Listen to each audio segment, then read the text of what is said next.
Parashat Tetzaveh. On est dans une parashia, les parashiotes en vérité de plusieurs où on parle du Mishkan, la construction du Mishkan, et la Torah, entre guillemets, elle est radine sur des lettres. La halachot de Shabbat qui sont tellement importantes, on va les citer ilchoteat luim beseara. Ça veut dire ils sont comme mis sur un cheveu, tellement il y a des centaines de halachot qu'on va apprendre d'une petite yud en plus, d'un petit hey, des mots qui vont être des petites lettres. On va apprendre une zerachava, c'est-à-dire on va apprendre d'un mot d'ici, d'un mot d'ici. Il y a tellement de halachot qu'ils ne sont pas écrits clair et net. Halachot de Bassar Vechalav. Où il y a écrit, nous, toutes les maisons juives, c'est on a l'évier de lait, l'évier de viande. Où c'est écrit dans la Torah tous les détails de la halachot? Non. L'otevachel dit, Bachalavi, bon, tu vas pas faire compte. Et ça dit 3 fois. De là, je vais apprendre de ne pas faire cuire l'agneau avec le lait de sa mère. Puis c'est écrit 3 fois. Donc, une fois pour m'apprendre que j'ai pas le droit de le consommer. Une fois pour m'apprendre que j'ai pas le droit de le cuisiner. Cuisiner, c'est assourd en soi-même. Et de profiter une ana'a. Ana'a, ça veut dire prendre un certain profit de la chose. Si je dis une bêtise, je sais pas moi, j'ai un chien, un chat, et je vais lui donner des croquettes de viande et de lait, c'est assourd. Pourquoi? Ah, mais mon chat, il n'est pas juif. D'accord? Mais je tire profit du lait et de la viande. Comment je donne à manger à mon petit chaton et je vais lui donner, et les doglis, alors ils sont au lait et à la viande quand les petits chatons jusqu'à moins de 3 mois. D'accord? Et donc, on regarde la composition. Donc, si quelqu'un il va acheter des compositions pour des petits chatons, il va dire, attends, je regarde si c'est cachère. Il dit, attends, c'est le chat. Oui, mais c'est assourd d'avoir tiré profit. De la même manière que je vais pas aller donner pendant Pessah du Hametz à mon chat, à mon chien, parce que je sais que pendant Pessah, c'est assourd, pas seulement de posséder, mais même de tirer profit du Hametz. La même manière de Bassar Bechalav. Ok, donc ça c'est juste un exemple. Donc du coup, toute la halachot qui va être de Bassar Bechalav, c'est où qui est écrit dans la Torah? Rien, un petit mot, et Chazal ils viennent, et on apprend, et on apprend, et on apprend, et on apprend de tout ce qu'on a pu rajouter de quelques mots qui sont écrits dans la Torah. Et voilà, quand j'arrive au Mishkan, c'est des parachiotes entières, en long et en large, de tous les moindres détails des habits du Kohen Gadol. Comment ça va être fait? Comment le Mishkan, la construction de chaque détail, de comment ça va être fait. Mais quand je dis les détails, ça veut dire que la couture, est-ce qu'elle sera intérieure? Est-ce que la couture, elle sera comme ça? De combien de fils? Combien le fil? Chaque fil, il doit être fait fois 6, fois 8, fois 4 de chaque fil, d'accord? Comment le fil, il sera pesé? Ça veut dire que le détail des habits du Kohanim, non, parlons, et de même de toute la construction du Mishkan, comment les mesures du Mishkan, comment ça va être construit, les kelim, les ustensiles du Mishkan, mais dans la moindre détail, et tout va être fait en or, que ça soit en argent, en les fils, tout ce qui est le plus cher pour construire le Mishkan.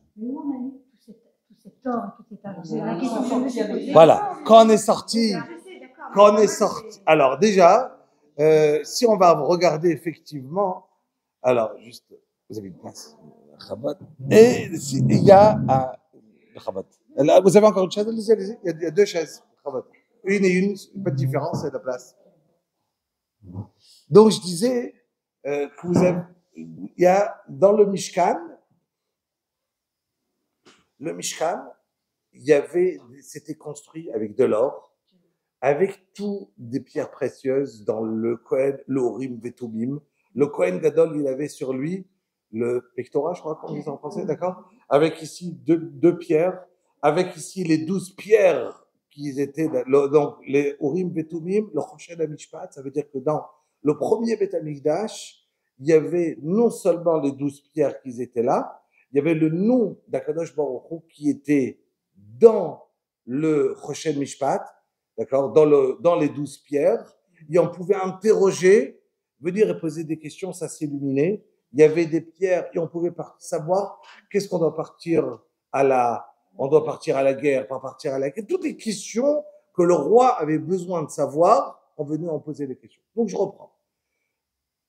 L'importance que la Torah, elle vient et elle te donne chaque détail des habits du Mishkan, du Kohen. Et on n'apprend pas de l'un à l'autre. Ça veut dire que si la Torah, elle a tellement rentré dans les détails, et elle a tellement écrit des parachiotes entières, vous comprenez l'importance et les secrets qui sont écrits dedans.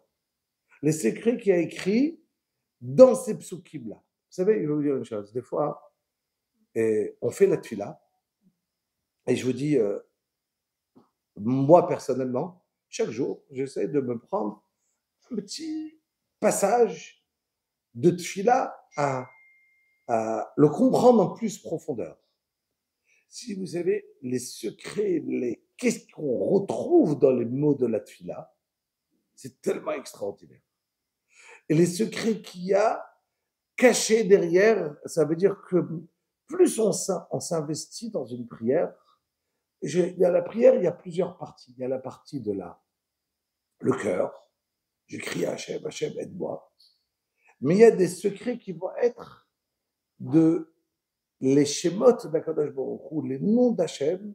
Si je regardais le Zohar, dans ces parachiotes-là, voilà, on prenait là le Zohar, on recherche les secrets de la paracha, de la tefila, mais c'est extraordinaire dans les détails combien ça ressemble. Je regardais aujourd'hui les Shem Yichud, Kucha, Berichou, on le dit chaque fois avant de commencer une tefila, ou Shrimute, les Yachada Beshem, Yudkei Vavke, Bitchilou Rimu, ça veut dire quoi tous ces noms-là? Je regardais un petit peu, c'est vrai que quand Akadosh Baruch Hu, il a créé le monde, il a écrit qu'au début, il a voulu le créer, Bemidat, Adin, avec la rigueur. Il a voulu mettre la rigueur dans le monde. Et Hachem, il a vu que le monde ne peut pas tenir par la rigueur. Qu'est-ce qu'il a fait? Il a associé à la rigueur la midat arachamim. Ça veut dire le comportement de miséricorde. Quand on va dire le nom d'Akadosh Baruch Hu, Yudke Vavke, Yudke, c'est le nom de rigueur. Vavke, Vavhe, d'accord? C'est le nom de rachamim. On a pris ce nom-là et c'est ce qu'on dit ado, d'accord? Et quand on dit ado, c'est en vérité Yudke Vavke, mais ça se lit pas de la même manière que ça s'écrit. On est d'accord? Vous savez que dans la Torah, il y a plusieurs fois des choses qui sont écrites et des choses que on lit différemment. Je lis ce qui a écrit. Regardez un exemple. Mizmor Letoda. Vous dites Mizmor Letoda, on remercie Akadosh Baruch Hu, on le dit dans la tefila.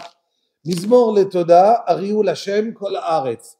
Ivdut Hashem Besimcha, Bo'u Lefanav, Deu ki Hashem ou Elokim, ou Asanu, Velo Anachnu. Ça veut dire quoi Velo Anachnu?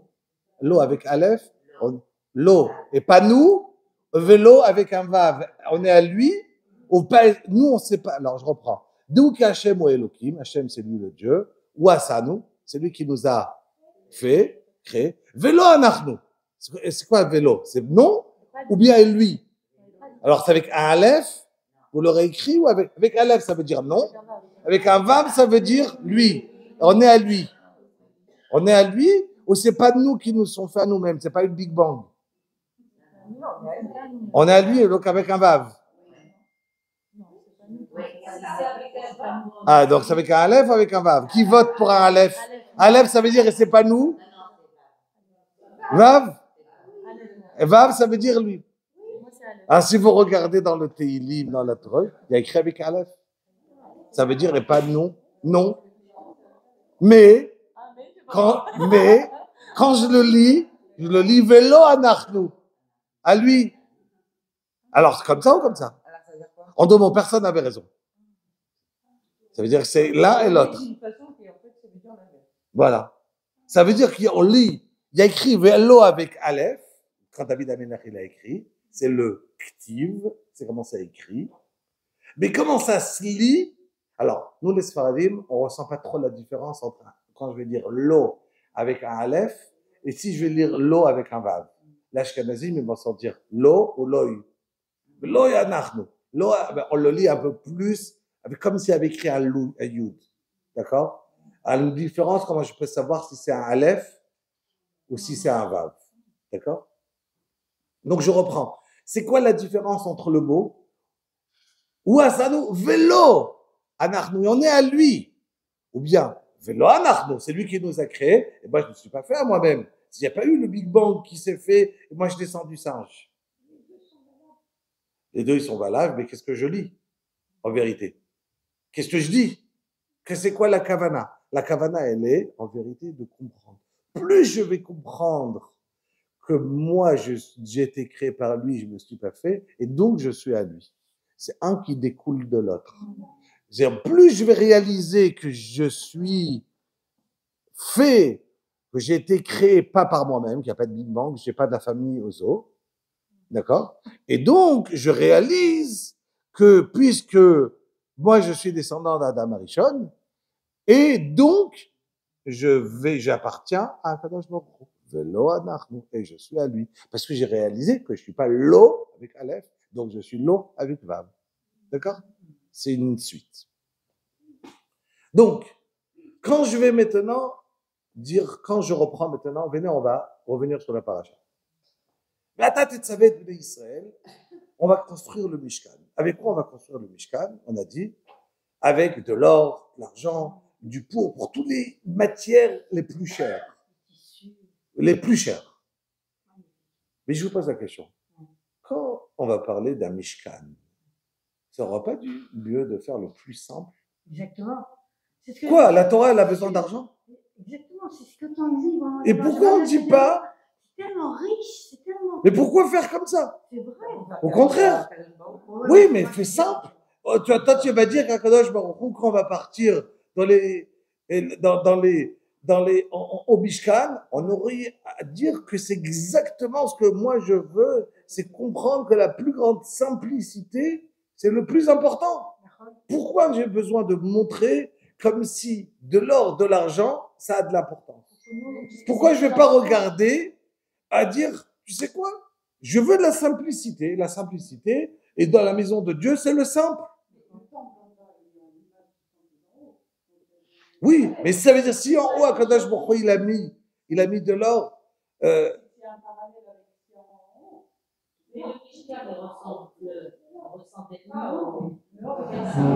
Alors, il y avait certains kelim qui étaient ressemblés. Après, les midot, ils n'étaient pas exactement. L'autel, le misbéach, il était plus grand, Beth Amikdash. Il y avait des détails qui étaient, mais le Aaron, où il y avait les doutes, où il y avait le tabernacle, il y avait tout ça, c'est exactement la même chose qui revenait. Donc, ça se ressemble avec des différences. Le Khatser, il était plus grand, Beth Amikdash, et ainsi de suite. D'accord?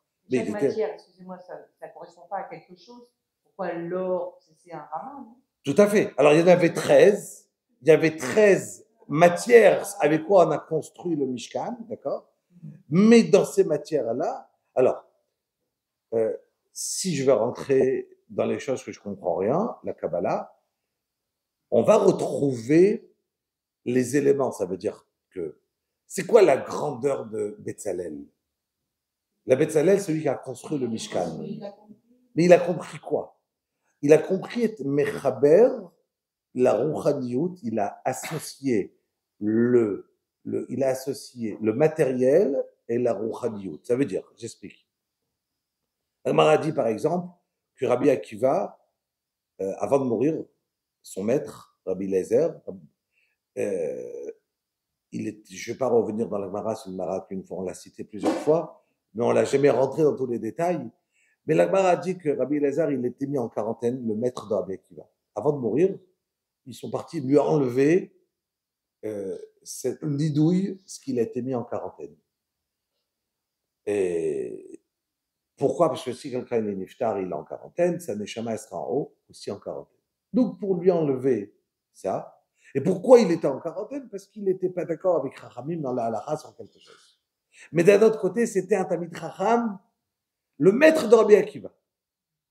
Quand il est arrivé chez Rabbi Akiva, il le voit, son maître, il lui dit, je pense que tu vas mourir d'une mort atroce. Rabbi Akiva. On sait comment il est mort, Rabbi Akiva. Oui, Il lui dit pourquoi? Il dit parce que tu aurais pu apprendre la Torah chez moi. Tu n'as pas appris. Il te manque. Maintenant, je vais mourir. Et toute la Torah que je connais, elle va disparaître. Je ne l'ai pas apprise. Vous m'avez mis en quarantaine. Et cette Torah-là, elle meurt avec moi. C'est-à-dire, elle disparaît avec moi. Et cette connaissance, il faut savoir qu'à ce moment-là, on n'écrivait pas la Torah. La Torah chez Baal Pé, elle a été transmise d'une personne oralement. Donc, Rabbi Akiva, il entend, c'est une Gemara, on ne va pas la refaire maintenant. La Gemara à la fin dit qu'il lui a montré comment, par exemple, on plante des courgettes en une seconde et comment le champ il se remplit de courgettes. Ça veut dire quoi? Ça veut dire que quand je prends une graine, je la mets dans la terre, moi je vois, c'est la nature, comment la graine va se décomposer, ça va pousser, ça va germer, ça va grandir. Mais en vérité, tout ça, c'est des schémotes d'Akadosh Baruch Hu, c'est des schémotes de Malachim qui gèrent la nature. Donc si je connais le point comment ça se gère, comment l'ange il va pouvoir gérer une chose pareille, je connais le nom de ces gens, je peux gérer la nature et faire pousser pas en quelques mois, mais en une seconde. Et c'est pas un S, c'est la manière comment, c'est pas que je viens et je dis Hachem, s'il te plaît, fais pousser. Non. Les rabbanim dans la Gemara, chaque Erev Shabbat, plusieurs, ils créaient un petit veau. Ils créaient un veau à une certaine date de la vie du veau, les Chovot Shabbat, parce qu'il était très bon à cet instant-là, donc il a créé le veau. Mais comment il le crée? Avec Sefer Yetzira. Il y a un livre que Yaakov Avinu, il a ramené au nom d'Adam Arishon, que le grand David a écrit dessus, donc il pouvait créer un veau. D'accord? Mais comment ils vont créer? Ils vont créer par, que je vais connaître comment un Kadosh Baruch Hu, il a créé le monde. Donc, on va l'appeler ça de la Kabbalah, mais c'est pas forcément de la Kabbalah. C'est juste comprendre Maaseh Merkava, comprendre comment Hachem, il a créé. Hachem, il n'a pas dit juste, je veux un monde. Hachem, il a mis des règles dans le monde de la nature. Et la nature, elle fonctionne d'une certaine manière. Ok? Donc, évidemment, que chaque chose, il a une raison. Quand je parlais du Zahav, du Kesef, du Hargaban. Donc, chaque chose, ça a sa raison. Et ça a une signification. La même chose, les animaux. On va parler que tous les Shvatim, les tribus, ils vont ressembler chacun à celui-là à Oarié, celui-là à Naphtali, et celui-là à une gazelle, d'accord? Chacun, il va avoir, même les animaux, ils ont un rôle, et ils ont quelque chose. Mais je repose ma question. Moi, je me serais attendu à de la pashtout, à de la simplicité. Et non à quelque chose de venir et de dire que je veux avoir Zahav, Kesef, Nechoshet, Avnei Shoam, Avnei Milouim. Non, plus simple. C'est pour Hachem qui donnait justement. Oui, mais pour Hachem, il aurait de nous dire, alors je ne vais pas rentrer dans ce détail parce que c'est encore une autre réponse, d'accord, mais c'est juste l'idée. Puis je suis entré de femme et je peux poser la question. Il y a un intérêt d'être belle d'après la Torah. C'est bien d'être belle. Son mari, oui. En dehors, la beauté, c'est quelque chose? Oui. Ou bien pas du tout? Non. Mais je lui dis, mais pourquoi être belle? Déjà, Mais pourquoi c'est pas une chitsoniyut? Pourquoi c'est pas quelque chose qui va être chitsoni? Dans la Torah, quand elle vient, on commence à me dire, ah, tu sais comment il était beau Rabbi Yochanan, comment il était beau Sarah Imeinu, comment? C'est ce que je dis. Et où il est l'intérêt d'être belle? Pourquoi ce n'est pas du chitsoni? Pourquoi c'est pas quelque chose que je veux dire? On peut être les deux. Alors j'aurais dû Mais le matériel, il est oui important. Non, c'est pas important, mais pour nous, les juifs en général. On est quand même pas aidé de s'habituer, la beauté, c'était pas que. C'était de l'or, alors ils vont trouver ça très important. Mais si on dit que c'est quelque chose de pas chaud, ils vont, non? Non, mais j'entends, mais juste j'ai envie de comprendre, est-ce qu'il y a, oui, une importance à du matériel ou pas? Le matériel, je dois dire, non, je l'annule, je veux rien, je veux pas du tout du matériel, ou je dois dire, non, au contraire, je veux le matériel. Très bien. D'accord, c'est la même chose, c'est la même question, c'est la même idée. Ça veut dire que la même idée, on ne doit pas avoir de défaut, et ainsi de suite. Donc ça veut dire que quoi? Donc c'est bien ou c'est pas bien? Il y a, on va donner de l'importance. Il y a quelqu'un, il va vous dire, je veux marier pour une fille, j'ai besoin de choisir pour qu'elle soit belle, oui ou non? On va dire, mais non, ne recherche pas qu'elle soit belle, c'est pas important. C'est de la chitsoniout, tu vas regarder la pnimiout, tu vas regarder l'intérieur de quelqu'un. Pourquoi tu vas regarder l'extérieur? On regarde l'intérieur et l'extérieur. Les bonnes midotes. La première impression, c'est quand il y a un chidour, par exemple, il regarde d'abord la beauté. Donc si quelqu'un elle est pas belle, elle se marie pas. Non, la belle, c'est quoi.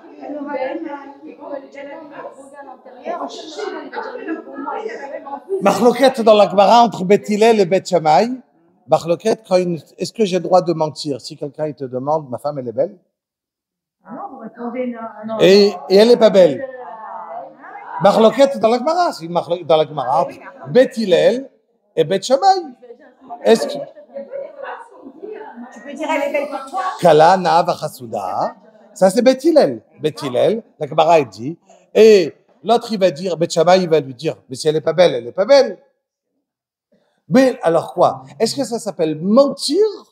Non, c'est dire la vérité. Non, mais si je lui dis oui, elle est belle, je mens? Voilà, si elle est pas belle, oui. Mais si elle est pas belle, je lui dis non, je lui dis écoute, non. Je lui dis à tes yeux, je vais lui dire écoute, voilà, tu vas lui dire oui, ben un cafard il trouve ses petits mignons. Elle est belle pour toi. Oui, un cafard il va dire à ses petits, tu es mignon. Il va lui dire que non, un exemple, il va lui dire oui, tu es beau. Ben voilà, il va lui dire tu es beau. Tu commences mal quand même. Donc, ça veut dire, pardon? Oui, mais est-ce que ça s'appelle que si je veux le émettre, alors je dois dire, oui, c'est pas à mon goût, Vakacha. Moi, je dis, putain, moi, je regarde même pas, je comprends pas. Ah ouais, vous pouvez dire. Il va pas aider. Oui. Moi, j'ai pas regardé, il va lui dire, ou bien il va se lui dire tout simplement, demande à ma femme, et elle peut, ben, voilà.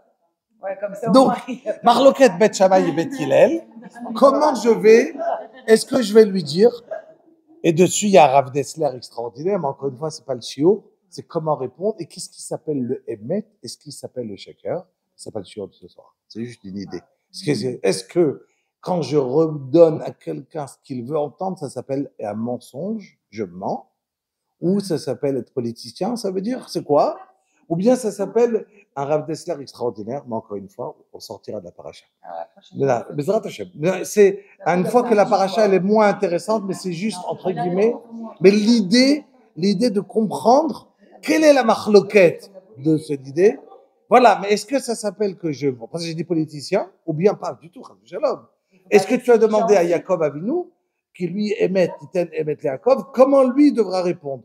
Marloquette, Beth Shammai, Beth Hillel, c'est un sujet en soi-même. Je reprends. Kesef, Zahav, il y a une importance. J'avance. Deuxième question. Si j'arrive maintenant à vous dire, le jour du Seigneur, Sheshet Yamim Ta'aseh Melacha, Vayom HaShvi'i, Shabbat Lashem. 6 jours tu vas travailler. C'est-à-dire, tu peux travailler, tu peux pas obligé de travailler, tu peux t'asseoir au collège. D'accord? Mais tu peux travailler. Et le 7e jour, Shabbat. Super. Shabbat, c'est pour le jour du Seigneur.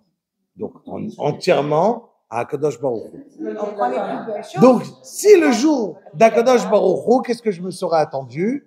Je suis toute la journée à la choule, en train de faire la tfila. Je mange pas, je jeûne, je me prive de tout en l'honneur d'Hachem. Et arrive le Shabbat, on te dit, le seul jour de jeûner, assour de jeûner, Shabbat. Habille-toi à l'Ichvot Shabbat, des beaux habits, un beau costume, tu viens, tu t'habilles, votre Shabbat. Attends, tu dois manger 3 seudot, seuda rishona, seuda shlishna, seuda shlishit. Après, melavé malka. Et tu manges barborim, ou slavé dagim, tu manges de la viande, tu manges du poisson, tu manges de shefa. Et tout ça, l'irvot Shabbat. Et après, attention, on te dit, et tu dois te reposer, l'irvot Shabbat. Shana, Shabbat ta'anoug. Toutes les halachot, ils tournent autour de, tu vas profiter, évidemment, tu as une neshama yetera, une neshama en plus. Il y a écrit que chaque Motsai Shabbat, la neshama yetera, notre neshama qui en plus, on reçoit une neshama que pour Shabbat, d'accord? Et après Motsai Shabbat, elle s'en va, et elle doit donner din vecheshbon à Kadosh Baruch Hu, comment j'ai passé Shabbat. Et elle va dire à Shabbat, alors il y a l'ishmor et Shabbat, il y a garder le Shabbat, il y a de ne pas le transgresser. Il y a quelqu'un qui a dormi pendant 24 heures, il n'a pas transgressé Shabbat, il n'a pas été Shomer Shabbat. Shomer Shabbat, c'est Shomer Shabbat, l'ishmor le Shabbat. Comment je garde le Shabbat? Pas je viens dormir et je me lave à midi. Donc, ça veut dire la notion d'être Shomer Shabbat, d'accord? Alors, évidemment, quelqu'un qui ne connaît pas bien la halachot et qui ne sait pas, c'est mieux qu'il dorme. Parce qu'il peut transgresser plus de halachot en se réveillant. Donc, plus il dort, mieux c'est. D'accord? Ça, c'est évidemment. Mais quelqu'un qui connaît la halachot, évidemment, il y a une tfila, il y a la neshama, elle va monter en haut, on va lui demander, alors, est-ce que tu as, quel chidouche, qu'est-ce que tu as appris dans la Torah ce Shabbat? Il va devoir donner chaque Motsei Shabbat à Kadosh Baruch Hu. J'ai appris ça, j'ai appris cette halacha, j'ai appris ce pirouche sur la paracha. Mais s'il commence à dire, le pirouche sur la paracha, attends 2 minutes, j'ai entendu quelque chose, mais je me rappelle pas. Non, je l'ai pas entendu, je parlais en plein milieu que mon mari ou mes enfants, ils ont dit un Dvar Torah. Non, j'ai rien vu. Et les Chavot Shabbat, tu as mangé? Ah ouais, là j'ai mangé 18 salades. Et demain, il arrive au matériel, il a plein, mais la rouchaniout, 0. Ça marche pas. Le Shabbat, il y a besoin, évidemment, d'avoir des deux. Ça veut dire que quoi? Si je parle à un goy, je vais lui dire, c'est quoi donner à Kadosh Baruch Hu? C'est quoi donner à Hachem? Un prêtre, qu'est-ce qu'il va te dire? Ben, je vais faire un vœu de chasteté. Je vais faire un vœu de m'éloigner le matériel. C'est clair. Tout le monde sait que l'homme, il a été créé de 2 côtés. Le côté BMA, animal, qui est attiré vers la terre, et le côté Rouhani, qui est attiré vers le haut. On a les 2 côtés. On veut du bien et on veut du mal.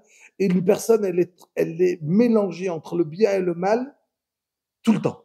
Tout le temps, on est mélangé. Ça veut dire, une même personne, elle peut faire beaucoup de bien, une même personne, elle peut faire cette même personne du mal. Tu vas dire, attends, mais c'est pas, ça va pas ensemble. Tu dis, mais quel rapport? Je suis chazak dans ça, et dans ce côté, je n'arrive pas. Ne me mets pas une seule personne. Une seule personne, elle peut faire des choses qui vont être contradictoires à la personne. Tu dis, mais ça veut dire, mais c'est pas compatible. Si je suis comme ça, je suis comme ça. Non, c'est pas vrai. J'ai réussi à me renforcer ça, et j'ai envie de me renforcer aussi sur ça, mais je suis pas à ce niveau. Tu dois pas parce que j'ai pas tout fait d'un coup, que je deviens, et c'est comme ça qu'on fait tchouva, et on avance, et on se tire vers le haut. Mais pas parce que je n'arrive pas à faire d'un coup être le plus grand sadique du monde, que ça vaut rien tout ce que j'ai augmenté. Je peux être tiré d'un côté, il y a une avéra que j'ai pas encore réussi à quitter, et le reste, j'avance, et j'avance, et j'avance. Donc c'est 2 choses différentes, premièrement. Deuxièmement, puisque la neshama, prenons, elle me tire d'un côté, et la neshama, qu'est-ce qu'elle veut? Que le liboud Torah, que faire des mitzvot. Elle veut rien d'autre. Le gouffre, le corps, qu'est-ce qu'il veut? S'éclater. Premièrement, ne rien faire. Pour se reposer, s'asseoir à Tahiti avec un jus d'orange. D'accord? C'est qu'il ne cherche rien, il ne cherche pas, il cherche. Donc, il faut venir et trouver comment arranger les deux. Il vient un Kadosh Baruch Hu, il te dit, en vérité, les deux que je t'ai mis dans le monde, ils ne sont pas incompatibles, mais ils sont compatibles. Et comment ils font? Que ce que tu vas faire, tu vas le rendre d'Hachem et Shamayim. Et donc, premier exercice, c'est tous les Shabbats. Je te demande de rendre l'aneshama que je t'ai donné, avec le corps que je t'ai donné, et ne pas dire j'écrase mon corps. Non, tu vas t'asseoir, tu vas bien manger, tu vas chanter les Chevot Shabbat. Tu vas faire un kiddush les Chevot Shabbat. Et tu vas t'habiller les Chevot Shabbat. Et tu vas montrer à ton corps que je peux élever le matériel à la place de venir et de l'écraser. Je viens pas l'écraser, le matériel. Je veux pas dire, ah non, moi je me marie pas parce que je veux m'éloigner d'une femme, donc j'ai pas envie de me marier. Je suis un prêtre. Alors, parce que pour lui, il n'arrive pas à concevoir de prendre le matériel. Déjà, moi je dis c'est pas du matériel, premièrement. Et ce que n'est pas du matériel, d'accord? Mais, et je vais pouvoir élever ce côté-là. Et c'est ce que la Torah, elle t'apprend dans le Mishkan.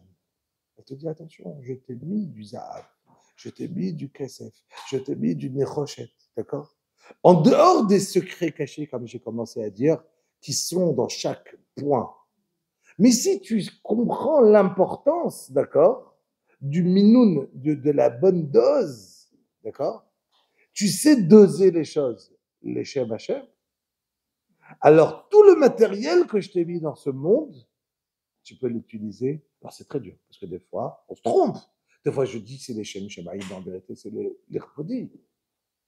Je peux m'embrouiller très facilement. C'est un travail, pas d'un jour, d'une vie, jusqu'à la fin de la vie, de rendre chaque détail qu'on fait les Shem Shamaïm. Chaque détail qu'on fait les Shem Shamaïm, c'est un travail d'une vie. Et des fois, ça suffit de se dire,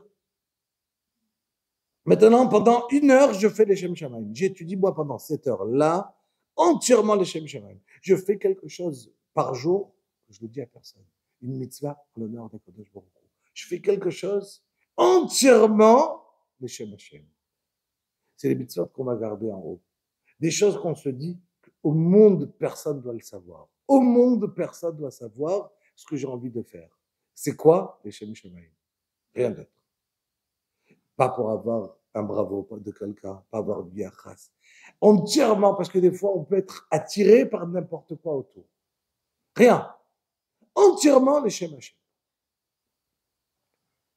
ואתה תצווה את בני ישראל ויקחו אליך שמן זית זך. Il dit, הקדוש ברוך הוא ואתה. Tout le monde sait que cette paracha Tetzavé, le nom de Moshe Rabbeinu n'est pas cité. Donc il parle avec Moshe, et il lui dit, ואתה תצווה את בני ישראל, et on amènera vers toi de l'huile d'olive pour pouvoir allumer quoi? La menorah. Au Beth Amikdash, au Mishkan. Et pose la question de la Gemara.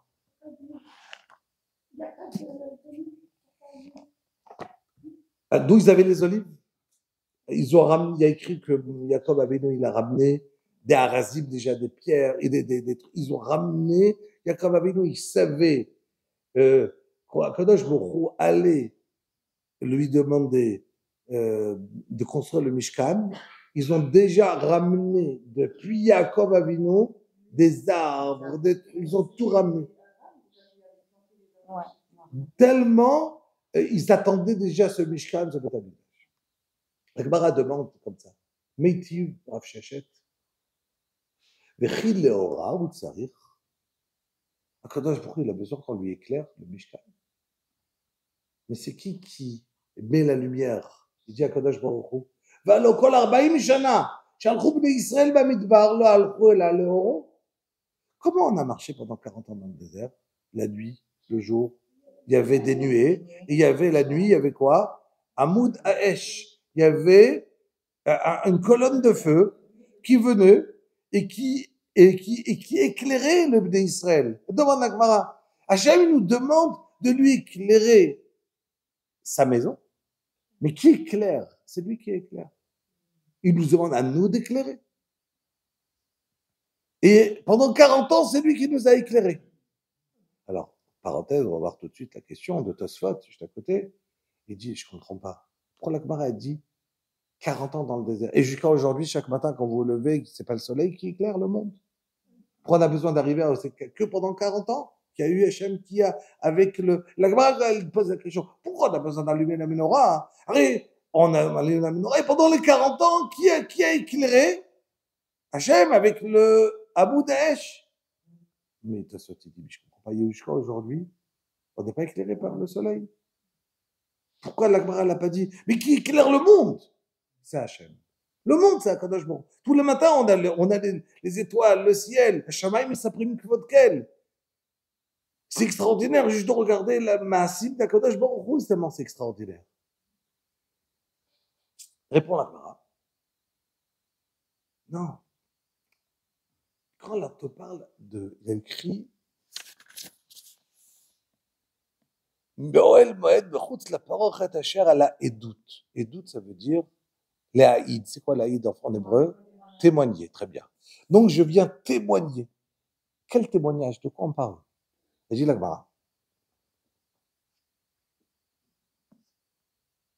Et là, edut, il est baé olam. C'est un témoignage pour tout le monde entier. Shia Shrina, Kadosh Baruch Hu, Shora Israël. Bayedut. C'est un témoignage pour le monde qu'Akadosh Baruch Hu, sa Shrina, sa sainteté, Akadosh Baruch Hu, elle est avec le peuple juif. Amarav, devant la question, il dit l'Agmara, mais c'est quoi cette preuve? Zou ner ma'aravi shenoten ba shemen kemidat chavrotea. C'est le ner ma'aravi, le ner qui était le plus proche du Kodesh Kodeshim dans la Menorah, que lui, il mettait exactement la même mesure d'huile, exactement la même mesure, d'accord? Et tout le reste s'éteignait, et celle-là, elle restait allumée 24 heures sur 24. Et de là, il venait, il rallumait le lendemain la Menorah. Donc il y avait un Nes, comme à la Hanouka, mais il y avait un Nes qui était tout le temps. Donc de cette preuve-là, il dit la Gemara, il dit Tosfot, je reviens à la question de Tosfot, mais pourquoi on n'a pas cité le soleil? Répond Tosfot, non, la Gemara a voulu citer un Nes spécial, que pendant les 40 ans, le Hamoud Esh, il faisait que c'était comme un laser qu'on pouvait voir à travers de quelque chose. Ça veut dire, je pouvais regarder, je regarde ce sidour, qu'est-ce qu'il y a dans le sidour? Je pouvais regarder, utiliser cette lumière comme la première lumière qu'Hachem il a créé le monde. Il écrit qu'on pouvait voir avec cette lumière, mais sans faire olam batsofo. Donc on pouvait voir le monde. Rakba, il a vu que les Réchaïm vont l'utiliser pour le mauvais côté, pour regarder ce qu'il ne faut pas regarder. Je peux regarder pour voler, pour regarder ce qu'il ne faut pas faire.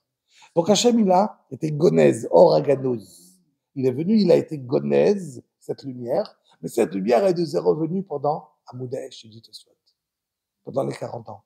Parce qu'on était au niveau de pouvoir utiliser cette lumière dans le que, il n'y avait pas des Réchaïm à l'utiliser mauvaise, pas bien. Je sais pas. Ouais. Donc, il dit Tosfot, du coup, c'est cette lumière-là qui est extraordinaire que quand on te dit, ben, quand je regarde la lumière qui te met dans le monde, et pourquoi Akadosh Baruch Hu, il a besoin qu'on lui allume? Et là, la réponse, elle est, c'est pour qu'en vérité, qu'Hachem, il prouve par notre allumage que la Shrina, Akadosh Baruch Hu, réside dans le peuple juif. Prouver aux autres nations. Exact. En vérité, c'est dessus que je voudrais prendre un point important. La Gemara a dit comme ça. Yavo Yedid, Ben Yedid, ויבנה לידיד בחלקו של ידיד ויתקברו בו ידידים. Ça veut dire. Yadid, ça veut dire en hébreu ta yadid chéli, tu es mon ami, d'accord? Une amitié, d'accord? Yavo Yedid. Il viendra le Yadid. C'est qui Yadid? On parle de Shlomo Ameler, qui s'appelle Yedidia. Comment il écrit Yadid, vous savez? Yud, Dalet, Yud, Dalet. Yavo Yedid. Ben Yedid, qui est le fils de Avraham Avinu, qui s'appelle Yedid. Il va construire Yedid, qui est le nom du Beth Amikdash. Donc David Ameler, il est venu, il a construit le Beth Amikdash. Dans la partie de Yadid, c'est qui? C'est Binyamin. Que Binyamin, cette partie-là de Yerushalayim, où il y a le Beth Amikdash, les 10 tribus, ça lui appartient, cette partie-là. Donc, il y a Yadid, Ben Yadid. Vivni Yadid, il va construire le Beth Amikdash, Bechelko chez Yadid, Vitkaprou Bo Yedidim, et ils seront pardonnés. Le Yedidim, c'est le Ham Israël. Il y avait un grand Rav, qui s'appelait Rav Wolbe. Rav Wolbe, il est parti entre la guerre des 6 jours et Yom Kippour, la guerre de Yom Kippour. Il y avait une route dans le monde extraordinaire en Eretz Israël de Tchouva. Ça veut dire qu'ils avaient vu à la guerre des 6 jours le nombre de miracles qu'il y a eu, qu'Akadosh Baruch Hu nous a sauvés. Et donc, Hachem, donc même les kibbutzim du Shomer HaTzaïr les plus durs, ils voulaient entendre, c'est quoi cette Torah? On parlait de la Torah, la Torah, la Torah. Eux, qu'ils avaient tout perdu d'un côté, ils voulaient entendre. Donc il y avait quelques rabbinim qui rentraient dans les kibbutzim et qui donnaient des shiurim. Donc ce Rav-là, il a écrit un livre extraordinaire qui s'appelle, je l'ai ici, Olam HaYedidut, le monde du Yedidut. Donc il commence son livre avec ce que je suis en train de vous dire. Il dit, donc il a donné ça dans un kibbutz, ce shiur. Il a dit, quand la Gemara vient, elle me dit que David Amelech, le fils d'Abraham, il a construit un Beth Amikdash. Pourquoi la Gemara joue avec des mots? Et vous, Yadid, Ben Yadid, Yadid, ne peut pas me dire, David, Ben Abraham, il est venu, il a construit le Beth Amikdash, et pourquoi je viens, et je te dis, le même mot fois 10, tac, tac, tac, Yadid. C'est un jeu de mots, c'est quoi? C'est pour faire des charozim, c'est pour faire quoi? Quel est l'intérêt de prendre le même mot? Il a dit, en vérité, la Torah, ce qu'elle a envie de te dire. On a l'impression, des fois, que la Torah, Kadosh Baruch Hu, il vient, il t'oblige à, attention, tu vas aller au Guinam, tu vas faire ci, tu vas faire. Pas du tout. Kadosh Baruch Hu, en vérité, il vient, il veut être ton yédid. Il veut être ton ami. Il te donne, vous savez qu'on a 3 signes sur nous. On a le Shabbat, le Brit Mila et les Tfilin. Le Shabbat, c'est un hôte. C'est pour ça que le Shabbat, on n'a pas besoin de mettre plus que donc les hommes, le Brit Mila, on va pas, mais quand on met Shabbat, par exemple, je vais pas prendre Shabbat et Tfilin, parce que j'ai déjà le hôte, ce signe que j'ai. Donc, du coup, Shabbat, j'ai pas besoin d'avoir les deux. C'est les 3 en même temps. D'accord? Du coup, puisque j'ai déjà le Shabbat qui est un signe, Shabbat, je ne mets pas de Tfilin. C'est pour ça que Shabbat, on ne met pas les Tfilin. Voilà. J'ai pas besoin. Du coup, les Tfilin, Shabbat, c'est en trop. Donc, je ne mets pas les Tfilin Shabbat à cause de ça. Parce que j'ai le signe qui est le Shabbat. D'accord? Quand un enfant, alors, prenons déjà Shabbat. On va rentrer dans Shabbat. On va chanter Ma'yedi. Vous connaissez ce chant? Ma'yedidut menuchata. C'est quoi le mot? Yedidut. Waouh. Shabbat, ça devient Yadid. On arrive à la fin de Shabbat. Il y a un chant de Sudash Lishit sur lequel Yedid Nefesh Avarachman. Yedid. C'est quoi Yedid? Encore une fois, Yedidut. Il n'y a pas Yedid. Ça veut dire, on dit à Kadosh Baruch Hu, Kadosh Baruch Hu, mais qu'est-ce que c'est beau le Shabbat. Il m'appelle mon Rav, qui étudiait Rav Shach, la Yeshiva. Il disait, un juif dans la Gola, avant, on était en galoute. Ils étaient Rotfimotan. Ils nous venaient, ils nous persécutaient. On pouvait être envoyé de tous les métiers. On essayait de nous rabaisser. Mais le juif le plus simple, il rentrait chez lui. Avec ce qu'il avait, il se lavait les Chvat Shabbat. Il s'habillait, il mettait sa table et nérote. il se sentait Melech, Vishto Amalka. Il chantait Shalom Aleichem pour recevoir le Shabbat. Il ressentait qu'est-ce que Shabbat? C'est Yedidut. Merci à Kodesh Baruch Hu, Me'en Olam Haba, Shabbat Menorah. Combien c'est extraordinaire, c'est Me'en Olam Haba de recevoir le Shabbat. Le Shabbat, ce n'est pas Assour. Le Shabbat, c'est le plus beau cadeau que Kodesh Baruch Hu a pu offrir au clan d'Israël. C'est un Shabbat, ça veut dire, c'est donner un Shabbat pour ceux qui comprennent la Gdusha du Shabbat, rentrer dans le Shabbat réellement. Alors, les débuts, ils sont durs, parce que je dois lâcher mon téléphone, je ne dois pas allumer les lumières, je dois poser une plata, je dois faire. Les débuts, ils sont durs. C'est sûr que les débuts, ils sont durs. Les débuts, ils sont durs, spécialement pour des personnes qui sont dans des milieux qui n'ont pas grandi comme ça, et qu'il faut couper, qu'il faut s'arrêter, et qu'on se sent dans une famille où c'est Mechalel Shabbat, et je dois venir et moi le garder. Les débuts, ils sont durs. La Gdusha de Shabbat, elle était pas extraordinaire. Et c'est Mayedidut Menuchater. Ça, c'est le hôte du Shabbat. Regardez un petit peu le hôte de Brit Mila. Quand un enfant, il va faire la Brit Mila, on va faire le Kiddush. Et dans le Kiddush, on va dire Asher, Baruch Atah Hashem Elokeinu melech haolam, Asher Kidesh Yedid Mi Beten. Qu'Akadosh Baruch Hu, il a été Mekadesh, il a sanctifié Yedid. J'ai entendu le mot encore une fois. Vechok Misher Osam et Tzeitzav Chatam Be'ot Brit Kodesh. Kadosh nous a marqué avec ce hôte-là, qui est le Brit Kodesh. Al-Kein Bischar Zot, El Chai Chalkeinu, Tzureinu, Tzavei La'atzil Yedidut, She'ereinu Mishachat. B'zchut la Brit Mila, tu vas nous sauver à Kadosh Baruch Hu, à cet enfant-là, du Guéhinam. Et dit la Gemara dans Hérovine, quel rapport avec cet enfant-là, qui a 8 jours, déjà, il est déjà rentré dans le Brit, l'alliance de Yedidut, il est déjà devenu un ami d'Akadosh Baruch Hu. Il a juste pleuré une petite demi-heure, c'est fini. Il est déjà rentré. Elle dit la Gemara, qu'Avraham Avinu. Elle dit la Gemara dans Hérovine. Qu'Avraham Avinu, il est Yoshev et Pitro shel Gehinam. Il est assis à l'entrée du Gehinam, et chacun qui a fait la Brit Mila, et qui ne l'a pas été pogem, français pogem, qui n'a pas,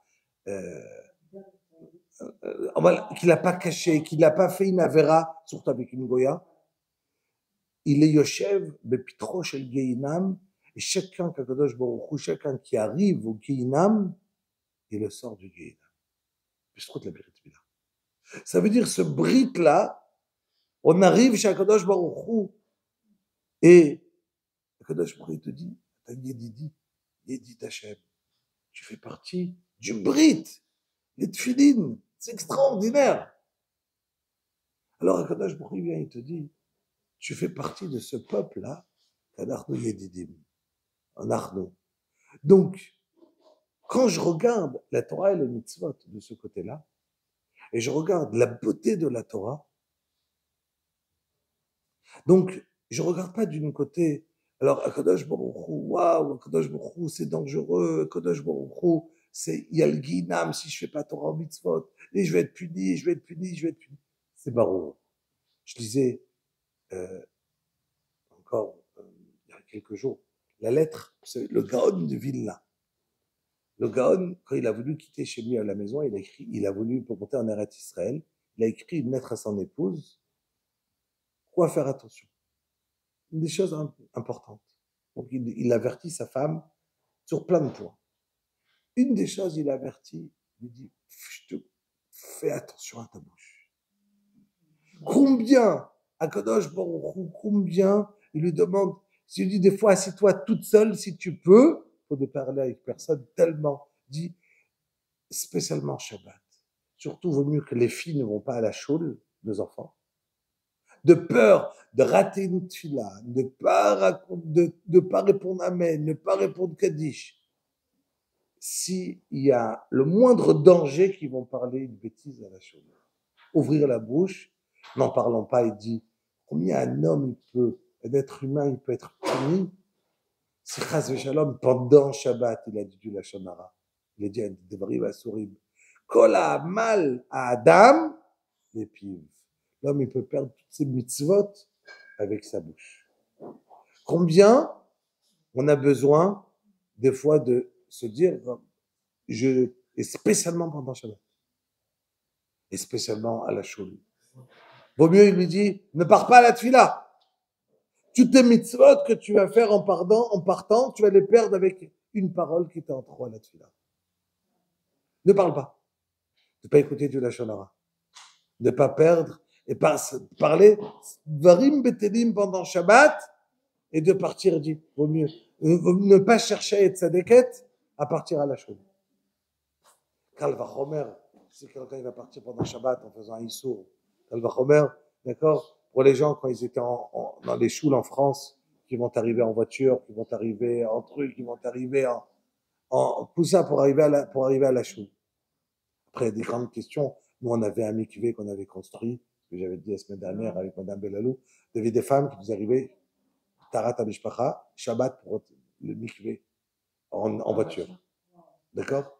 Comment tu fais? Une femme qui est Shomeret Tarat Amishpacha, elle n'est pas de Shabbat. D'accord? Après, c'est une question d'Alakha. Comment on fait? Même nous, quand on veut inviter des gens pendant Shabbat, mais qu'on sait qu'ils sont Mechalel Shabbat. Je vais inviter quelqu'un, et je sais qu'il va transgresser Shabbat. On n'a pas le droit d'inviter. Alors, ou bien, tu lui donnes la possibilité de dormir chez toi. Voilà. Mais toi, tu lui donnes la possibilité. Alors, tu l'invites, tu lui donnes la possibilité, et si après, derrière, il ne t'écoute pas, c'est son problème. Ça veut dire, mais non, toi tu le sais, mais toi tu lui donnes la possibilité de pouvoir dormir chez toi. Tu dois, oui, voilà. Mais toi tu donnes la possibilité. Tu essaies de l'insinuer à venir avant le Shabbat et tu insistes pour essayer. Après, moi je vais donner à quelqu'un à manger chez moi. Je vais lui dire, fais une bracha. Il veut pas faire la bracha, qu'est-ce que je peux faire? D'accord?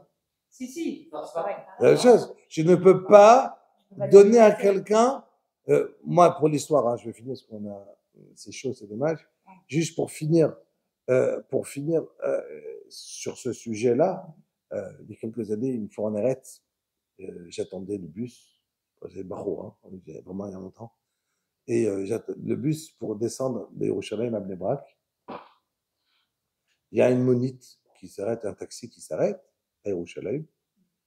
Et elle descendait vers Bnei Brak de toutes les manières, donc elle s'est dit autant remplir, elle était vide, autant remplir pour qu'elle s'arrête. Moi je suis jeune Marco, il me dit voilà, en 2 mots, tu veux monter, je descends, où tu vas? Je dis Bnei Brak. Il dit tu veux monter? Je dis oui, je paye le prix du bus. Il me dit non, tu rajoutes encore 10 shekels. Je dis non, pourquoi? J'attends le bus, dans 2 secondes il y a le bus, tu veux me prendre, tu me prends, tu veux pas, tu me prends pas. Lui, évidemment, il a besoin de rouler, il ne veut pas rouler vite. Il dit, chacun pouvait rentrer, je vais vous payer le prix du bus.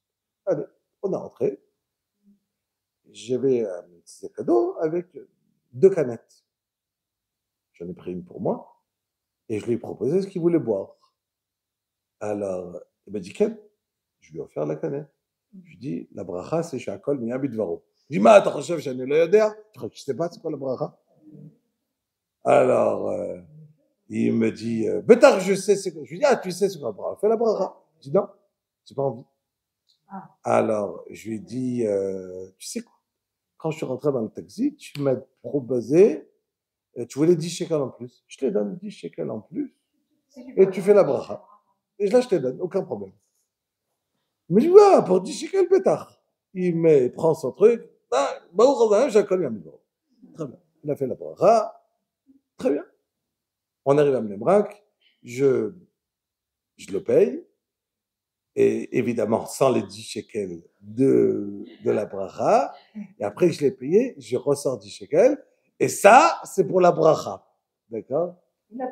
Et il me jette comme ça, il me dit, ma tam shuga, je vais te vendre ma bracha pour 10 shekels. Je me suis rassis, c'est fou. Tu comprends c'est quoi une bracha? Quand je te demande de faire une bracha, tu me dis non. Tu n'as pas envie de faire une bracha. Tu veux pas faire la bracha.